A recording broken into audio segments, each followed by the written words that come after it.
Wake up, workers and comrades. It's time to shatter another falsehood that's been sold to us. Police don't exist to protect you. They exist to protect the rich, and they always have. If police were here to protect people, why do they defend landlords over tenants, corporations over workers, and billionaires over the poor? Why do they show up in full riot gear when people demand fair wages, but ignore wage theft that robs workers of over $50 billion a year? The truth is, the police do not exist to keep people safe. They exist to enforce class rule, crush resistance, and maintain capitalism. Today we're breaking down how modern policing evolved from protecting property, not people, how police continue to function as an arm of the ruling class, and why reforms have failed, because the police are doing exactly what they were created to do. The modern police force was not created to stop crime. It was created to protect the interests of the ruling class. In the United States, policing evolved from two major sources: slave patrols in the South, whose job was to hunt down enslaved people who escaped and prevent revolts, and strike-breaking forces in the North, designed to suppress workers organizing for better wages and conditions. Let's talk about slave patrols and the foundation of U.S. policing. The first formal police forces in America were slave patrols, formed in the early 1700s. Their job? Capture and return runaway enslaved people to their owners, suppress slave rebellions before they could spread, and to terrorize black communities to prevent resistance. These patrols laid the foundation for modern policing, organized violence against marginalized people to maintain economic power for the elite. After the Civil War, former slave patrol officers became police officers, enforcing black codes, laws that criminalized unemployment, homelessness, and movement for newly freed slaves. That system never ended. Today, policing still disproportionately targets black and brown communities, criminalizing poverty and reinforcing racial and class hierarchy. Next, we should explore strike-breaking and corporate police forces. While the South had slave patrols, the North had private police forces hired by the wealthy to crush worker uprisings. The Pinkertons, a private mercenary force, were used to attack striking workers, infiltrate unions, and assassinate labor leaders. The Chicago Police Department was created largely to protect business owners from the city's growing labor movement. The Ludlow Massacre of 1914 saw police and private guards murder striking coal miners and their families to protect the profits of Rockefeller-owned coal companies. So let's be clear, police were never neutral arbiters of justice. They were built to protect the rich and suppress dissent, and that is something they still do. If police existed to stop crime, their priorities would look very different. Wage theft costs workers over $50 billion a year. Police do nothing. Corporate crimes cost the public trillions. Police do nothing. Fraud by billionaires and financial institutions destroy entire economies. Police do nothing. Instead, police focus on arresting people who steal food, but ignoring CEOs who steal millions from workers, evicting families from their homes while banks sit on empty properties, and brutalizing protesters when they demand a livable wage, fair housing, or police accountability. This is not a broken system. It is functioning exactly as designed. Police exist to protect wealth, not lives. If a billionaire's car gets stolen, police mobilize instantly.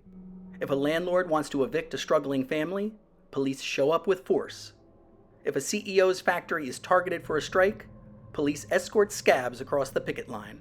But when poor people are poisoned by corporations, nothing. When workers die from unsafe conditions, crickets.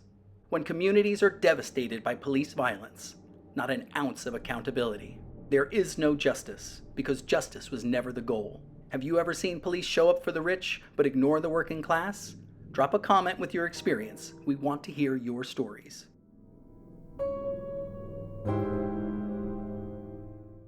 Policing doesn't just protect capitalism at home, it also is responsible for exporting repression worldwide.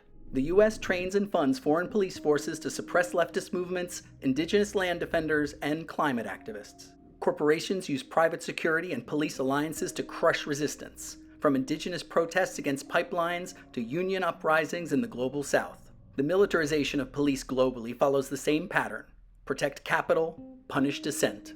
This isn't about public safety, it's about empire. We've all heard the arguments before. The system just needs reform. Body cameras, diversity training, community policing initiatives, but none of these address the core issue: Policing itself is the problem. Reforms fail because they are not designed to succeed. Body cameras don't stop police violence. Officers simply turn them off, or they keep them on, knowing there will be no consequences. Bias training doesn't stop police violence.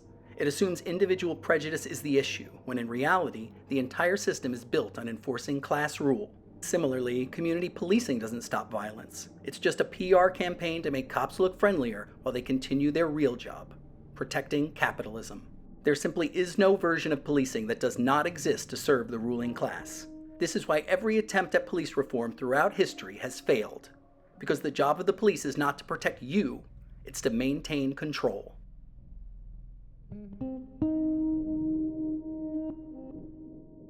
The first question people ask when they hear abolish the police is, but what about crime? Let's be clear, police do not stop crime. What they do is criminalize poverty, punish dissent, and protect the wealthy. Historically, societies have maintained order without police forces. Indigenous justice systems prioritized mediation, community accountability, and restorative justice. Worker militias and local assemblies handled conflict without relying on armed enforcers of state power. Modern violence interrupter programs have reduced harm far more effectively than traditional policing. The best way to prevent crime isn't more policing, it's ensuring people's needs are met. Universal housing eliminates homelessness-related crime. Guaranteed income eliminates crimes of desperation. Ending the drug war eliminates entire categories of criminal charges used to imprison people of color. A world without police isn't chaos. It's a world where people are no longer criminalized for being poor, for protesting, or for simply existing. And that world is possible.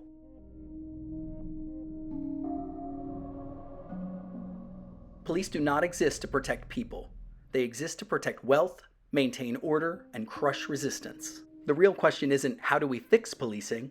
The real question is, why do we need police at all? If you see through the lie that police protect people and not capital, like this video and share it. Because once enough people understand how the system works, we can start building something better. Until next time, comrades, stay sharp, stay organized, and never stop questioning power.